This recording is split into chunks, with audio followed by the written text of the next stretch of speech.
Selamat siang, saya Liani Kristi Lewis dari kelas 1F. Di sini saya akan menunaikan tugas pembuatan video dari Bapak Sintong Arion Hutapea SHMH tentang sejarah perkembangan hukum perdata di Indonesia.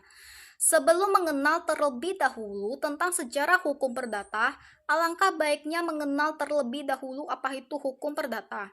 Hukum perdata merupakan aturan-aturan hukum yang mengatur tingkah laku setiap orang terhadap orang lain yang berkaitan dengan hak dan kewajiban yang timbul dalam pergaulan masyarakat maupun pergaulan keluarga.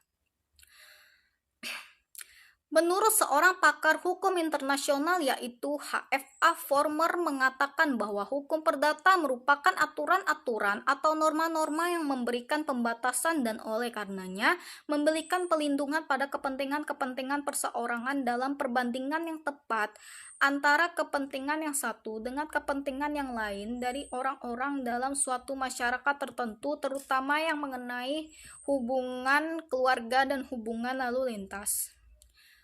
Hukum perdata dibedakan menjadi dua, yaitu hukum perdata material dan hukum perdata formal. Hukum perdata material mengatur kepentingan-kepentingan perdata setiap subjek hukum, sedangkan hukum perdata formal mengatur bagaimana cara seseorang mempertahankan haknya apabila dilanggar oleh orang lain. Secara umum, Kitab Undang-Undang Hukum Perdata atau KUH Perdata yang dikenal dengan istilah Burgerlijk Wetboek atau BW merupakan kodifikasi hukum perdata yang disusun di negeri Belanda. Penyusunan tersebut sangat dipengaruhi oleh hukum perdata Prancis atau Kode Napoleon. Kode Napoleon sendiri disusun berdasarkan hukum Romawi atau Corpus Juris Civilis yang pada waktu itu dianggap sebagai hukum yang paling sempurna. KUH Perdata atau BW berhasil disusun oleh sebuah panitia yang diketuai oleh Mr. C.M. Kemper dan sebagian besar bersumber dari Kode Napoleon dan bagian yang lain serta kodifikasi KUH Perdata selesai pada 5 Juli 1830, namun diberlakukan di negeri Belanda pada 1 Oktober 1838. Pada tahun ini diberlakukan juga KUH Dagang atau WVK. Pada tanggal 31 Oktober 1837, Scholten van Oud Haarlem diangkat menjadi ketua panitia kodifikasi dengan Mr. A.A. van Vleuten dan Mr. Meyer masing-masing sebagai anggota. Panitia tersebut juga belum selesai. Akhirnya, dibentuk panitia baru yang diketuai oleh Mr. C.G. Scholten van Oud Haarlem lagi. Tetapi anggotanya diganti, yaitu Mr. G. Steinator dan Mr. G. Van Ness. Akhirnya, panitia inilah yang berhasil mengkodifikasi KUH Perdata Indonesia berdasarkan asas konkordasi yang sempit. Artinya, KUH Perdata Belanda banyak menjiwai KUH Perdata Indonesia, karena KUH Perdata Belanda dicontoh dalam kodifikasi KUH Perdata Indonesia. Kodifikasi KUH Perdata atau BW Indonesia diumumkan pada 30 April 1847 melalui Stadsblad nomor 23 dan mulai berlaku pada 1 Januari 1848. Kiranya perlu dicatat bahwa dalam menghasilkan kodifikasi KUH Perdata atau BW Indonesia ini, Scholten dan kawan-kawannya berkonsultasi dengan G. van de Venne, Direktur Landsmiddelen and Nomein. Oleh karenanya ia juga turut berbahas dalam kodifikasi tersebut. Di samping itu, sejarah mengenai perkembangan hukum perdata yang berkembang di Indonesia, bahwa hukum perdata tertulis yang berlaku di Indonesia merupakan produk hukum perdata yang diberlakukan asas korrespondensi, yaitu hukum yang berlaku di negeri jajahan atau Belanda yang sama dengan ketentuan yang berlaku di negeri penjajah. Secara makro substansial, perubahan-perubahan yang terjadi pada hukum perdata Indonesia. Pertama, pada mulanya, hukum perdata Indonesia merupakan ketentuan-ketentuan pemerintahan Hindia Belanda yang diberlakukan di Indonesia atau Argument Bepalingen van Wetgeving sesuai dengan STBLL nomor 23 tanggal 30 April 1847 yang terdiri dari 36 pasar. Kedua, dengan konkordansi pada tahun 1848 diundangkan KUH Perdata atau BW oleh pemerintah Belanda. Di samping BW, berlaku juga KUHD atau WVK yang diatur dalam STBL 1847 nomor 23. Dalam perspektif sejarah, hukum perdata yang berlaku di Indonesia terbagi dalam dua periode, yaitu periode sebelum Indonesia merdeka dan periode setelah Indonesia merdeka. Pertama, sebelum Indonesia merdeka, sebagaimana negara jajahan, maka hukum yang berlaku di Indonesia adalah hukum bangsa penjajah. Hal yang sama dengan hukum perdata.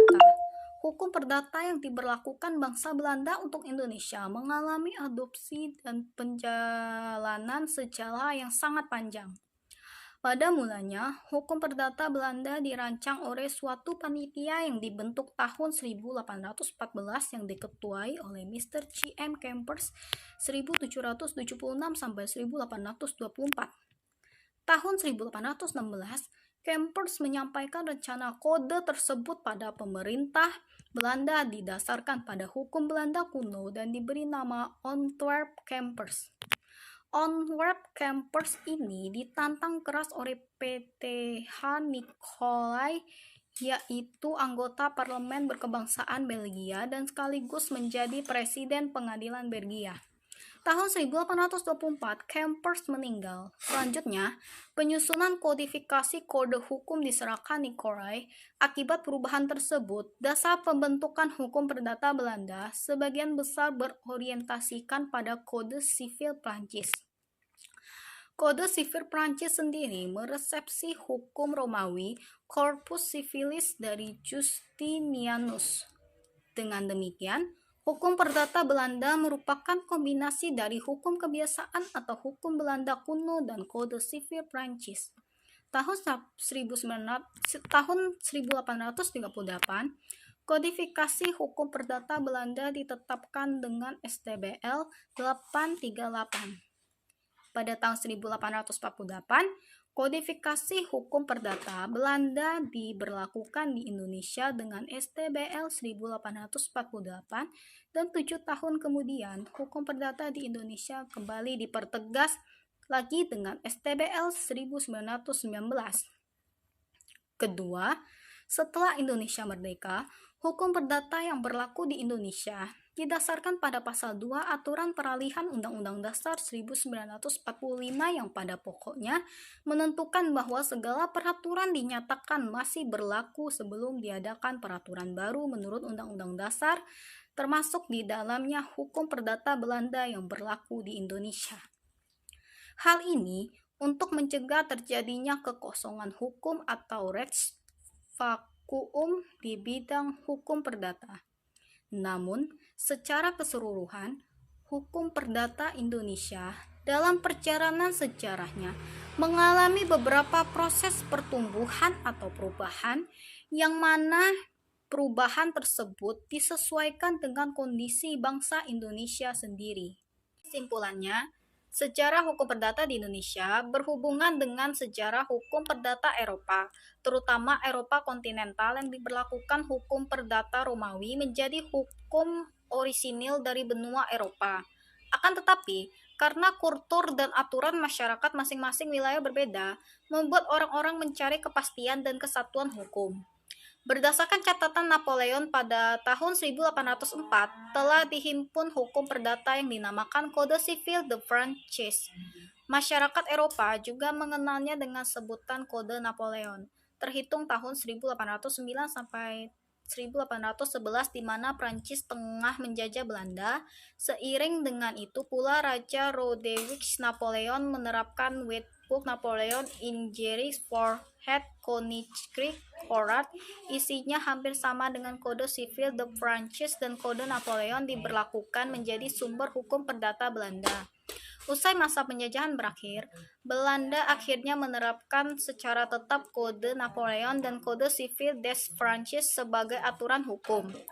Barulah tahun 1814 Belanda mengkodifikasi susunan ini menjadi Kitab Undang-Undang Hukum Perdata atau Sipil. Sekian penjelasan video sejarah hukum perdata di Indonesia dari saya.